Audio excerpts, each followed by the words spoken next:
Hello and welcome to MM academy. मैं हूं शशांक लखेरा और बिल्कुल ठीक पढ़ रहा हूं कि पाकिस्तान की वॉरशिप फेल हो गई।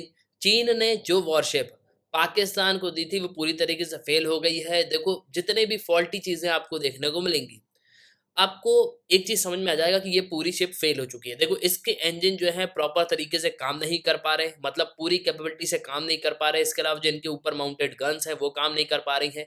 जो सेंसर्स हैं वो सब यहाँ पे फेल हो चुके हैं। तो मेनली मैं तो यहाँ पे ये कहूँगा कि पूरी तरीके से टोटली जो है ये जो वॉरशिप है वो कोलैप्स हो गया। और देखो, सबसे इंपॉर्टेंट बात ये है कि इस वॉरशिप को ज़्यादा समय हुआ नहीं है। मेनली अगर आप देखोगे तो 8, 9 या 10 साल हुए होंगे ज़्यादा से ज़्यादा। और उसके बाद भी ये वॉरशिप जो है पूरी तरीके से कोलैप्स कर गया। मतलब मेरे हिसाब से तो ये पूरी तरीके से कोलैप्स ही कर गया है, क्योंकि आप सोच के देखो, जब 10 साल में इंजन यहाँ पे प्रॉपर अपने पोटेंशियल पे वर्क नहीं कर रहे। और सिर्फ एक वॉरशिप में प्रॉब्लम नहीं है, जितने भी वॉरशिप इन्होंने डेवलप करे थे सब वॉरशिप में आपको इसी तरीके की प्रॉब्लम देखने को मिलेगी। और देखो, आज से कई महीनों पहले मैंने एक वीडियो भी बनाया था, ये 9 अप्रैल 2022 की बात है। China sold faulty tanks to Pakistan, कि चाइना ने पाकिस्तान को फॉल्टी टैंक्स भेजे। फॉल्टी टैंक्स मतलब बेकार टैंक्स, वो यहाँ पे फायर ही नहीं कर पा रहे थे। और अब ऐसे ही जो आपको इवेंट है वो सेम इवेंट आपको प्रेजेंटली भी देखने को मिल रहा है। इस पे आपको आर्टिकल भी देखने को मिलेगा, यूरेशियन टाइम्स का आर्टिकल भी है। Pakistan navy made in China warship are failing to fire missile, US security expert decode the flaw. तो यूएस के सिक्योरिटी एक्सपर्ट ने इस फ्लॉ को डिकोड किया है कि किस तरीके से जो मेड इन चाइना वॉरशिप है वो पाकिस्तान नेवी की जो है बिल्कुल पूरी तरीके से फेल हो रही है। और इस पे एक और आर्टिकल मैं आपको दिखाता हूँ, poor qualities Chinese made missile in Pakistan reportedly not working.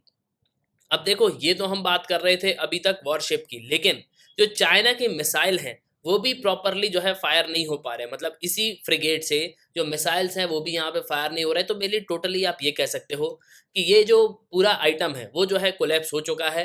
Pakistan का पूरा पैसा जो है बर्बाद हो गया। और देखो, ये कोई पहली बार नहीं है कि चाइना ने फॉल्टी चीज़ें जो है पाकिस्तान को बेची हूँ। इसके पहले भी अगर आप देखो तो कई सारे आर्टिकल पब्लिश हुए हैं।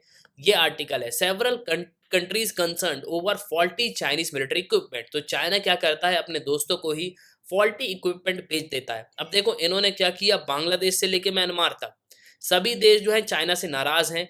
1970 में जो Ming class type 035G submarine है वो इन्होंने बांग्लादेश को बेची थी 100 मिलियन में। 2017 की ये बात है, इसको कमीशन किया गया, जिसको आप बांग्लादेश नेवल शिप में नोबुजोत्रा के नाम से जाना जाता है। इसके अलावा बीएनएस जोइत्रा है, अब ये भी यहाँ पे काम नहीं कर रही। इसके अलावा अगर आप देखोगे तो जो जॉर्डन की फोर्सेस हैं, जॉर्डन की फोर्सेस भी जो हैं चाइनाज मेड जो शिप हैं वो यूज़ करती हैं।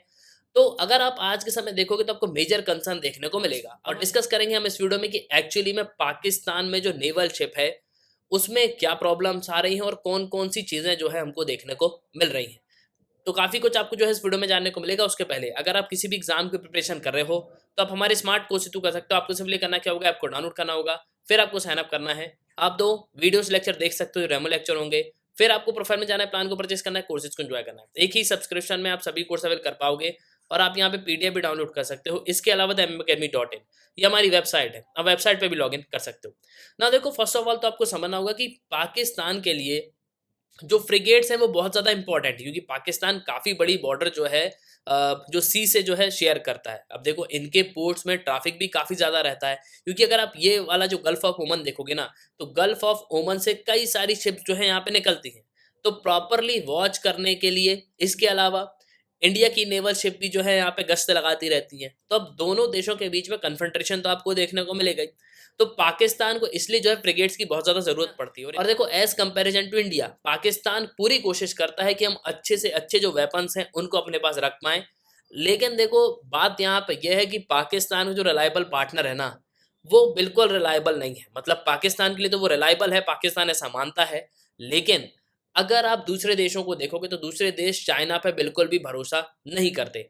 और देखो, सीरियसली जब मैं इस न्यूज़ को पढ़ रहा था तो मुझे बहुत ज़्यादा हँसी आ रही थी कि पाकिस्तान का हर एक वेपन जो है आपको फेल देखने को मिलेगा ना। ये जो आप देख रहे हो ना, ये है जुल्फिकार फ्रिगेट। इस तरीके की जो शिप है वो आपको देखने को मिलेगी। अब ये जो फ्रिगेट है ना, पहले इनके पास गार्सी क्लास और ब्रुक क्लास की फ्रिगेट थी 1994 में।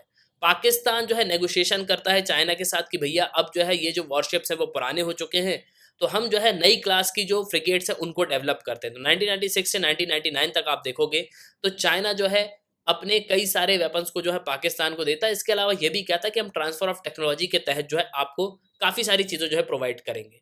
अब देखो पाकिस्तान भी अपना इंटरेस्ट दिखाता है कि हाँ ठीक है, हम टाइप 053 और टाइप 05 जो 4 फ्रिगेट्स है उसको 2004 में प्रोक्योर करेंगे। अब इनके बीच में बायलैटरल एग्रीमेंट होता है चाइना के साथ, और ये फ्रिगेट जो है काफ़ी ज़्यादा इन्फ्लुएंस रही है दोनों डिज़ाइन से, मतलब टाइप 053 और टाइप 054 इन दोनों का ही मिक्सचर आपको इस नए फ्रिगेट्स में देखने को मिलेगा। और इनिशियली जब ये डील साइन करी गई थी तो उस समय करीब $600 मिलियन का जो है इन्वेस्टमेंट था, और ट्रांसफर ऑफ टेक्नोलॉजी के तहत पाकिस्तान ने एग्रीमेंट साइन किया 2006 में। लेकिन बाद में इसकी जो कॉस्ट है वो बढ़ जाती है, तो डील $750 मिलियन में फाइनल होती है। तो अब इसके बाद जो डिजाइन और कंस्ट्रक्शन है F-22P जुल्फिकर क्लास का वो यहाँ पे शुरू होता है, और ये कन्वेंशनली पावर फ्रिगेट्स थी। और यहाँ पे ये बताया जाता था कि ये 2009 से लेके 2013 तक जो है दी जाएगी किसको, पाकिस्तान को। अब देखो टोटल इसमें 4 फ्रिगेट्स थी, उनमें से 3 बनना थी कहाँ, चाइना में, और 1 बनी है पाकिस्तान में। यहाँ भी चाइना ने जो है गेम खेल लिया। चाइना ने सिर्फ एक ही जो है पाकिस्तान में डेवलप करी कि हाँ ठीक है, थोड़ा बहुत जो है तुम भी यहाँ पे जान लो, आगे चल के तुम जो है अच्छे से वायर आयर तो फिट कर ही लोगे। लेकिन जुल्फिकर क्लास फ्रिगेट जो है फाइनली बनके तैयार हो जाती है। इसको F-22P के नाम से जाना जाता है। अब ये एक multi mission guided missile frigate है। करेंटली पाकिस्तान की नेवी जो है इसको यूज कर रही है। लेकिन आज के समय इस फ्रिगेट में आपको काफी सारी प्रॉब्लम देखने को मिलेगी। अब देखो काफ़ी हद तक पाकिस्तान यहाँ पे ये सोचता था कि हम जो है अपने एयर डिफेंस को बूस्ट करेंगे, ये वेसल ऑपरेटिंग जो है सी में होगी, इससे जो सरफेस कॉम्पिटेंट्स हैं वो हम कर पाएंगे, कमर्स रेडिंग कर पाएंगे, पेट्रोलिंग कर पाएंगे, जो हमारा एक्सक्लूसिव इकोनॉमिक जोन है वहाँ पे हम इन सब चीज़ों को कर पाएंगे। इसके अलावा जो हेलीबॉर्न ऑपरेशन है उनको भी हम कंडक्ट कर पाएंगे, लेकिन ऐसा हुआ नहीं। अब आज के समय इस फ्रिगेट्स में आपको मेजर जो है प्रॉब्लम देखने को मिलेगी, और इस फ्रिगेट को जॉइंटली जो है चाइना की कंपनी और पाकिस्तान की जो कंपनी उन्होंने मिलकर बनाया है। ये होडोंग जुआ शिप बिल्डिंग है जो कि चाइना में ऑपरेट करती है। इसके अलावा KS&EW लिमिटेड है, ये पाकिस्तान में ऑपरेट करती है। इन्होंने जॉइंटली इस फ्रिगेट को जो है डेवलप किया है। अब प्रॉब्लम क्या आ रही, तो पाकिस्तान की नेवी यहाँ पे ये कहती है कि भैया जो FM-90 मिसाइल सिस्टम है वो रिपोर्टेडली किया गया कि ये डिफेक्टिव है, क्योंकि इसमें फॉल्टी इंडिकेशन जो है डिस्प्ले में दिखा रहा है। अब ये सिस्टम जो है लॉक नहीं कर पा रहा टारगेट को, मतलब जब भी मिसाइल फायर करी जाती है तो यहाँ पे एक टारगेट को लॉक किया जाता है ना कि हमको यहाँ फायर करना है, लेकिन जो प्रॉब्लम है वो यही देखी जा रही है कि ये लॉक नहीं कर पा रहा अपने टारगेट को। देखो ये काफ़ी कंसर्निंग न्यूज़ है। मान लो सडनली यहाँ पे कुछ अटैक हो गया या कुछ हो गया, तो किस तरीके से आप डिफेंड करोगे? आप जो है अपनी मिसाइल यहाँ पे फायर ही नहीं कर पा रहे हो, जो कि काफ़ी क्रिटिकल एक पोजीशन हमको देखने को मिल रही है। इसके अलावा इसमें आपको इंफ्रारेड सेंसर IR-17 सिस्टम देखने को मिलेगा और SR-60 रडार देखने को मिलेगा, ये भी डिफेक्टिव हैं। इसके अलावा जो और भी एसेंशियल सेंसर हैं उनमें भी आपको डिफेक्टिव देखने को मिलेगा। तो बेसिकली ये जो सेंसर्स हैं ये एयर और सरफेस सर्च के लिए जो है यूज़ किए जाते हैं। तो मेनली जो इंपॉर्टेंट पार्ट्स हैं, जो इंपॉर्टेंट चीज़ें हैं वो सब आपको जो है खराब देखने को मिलेंगी इस पूरे फ्रिगेट में।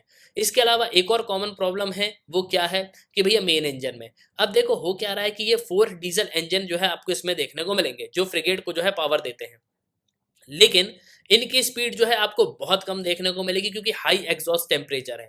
इसकी वजह से हो क्या रहा है कि इनके जो 3 और 4 तीनों इंजन हैं, मेनली सभी फ्रिगेट्स के जो इंजन्स हैं वो आपको फॉल्टी देखने को मिलेंगे। वो इतना पावर जो है प्रोड्यूस ही नहीं कर पा रहे कि प्रॉपर तरीके जो फ्रिगेट है वो यहाँ पे चल पाए।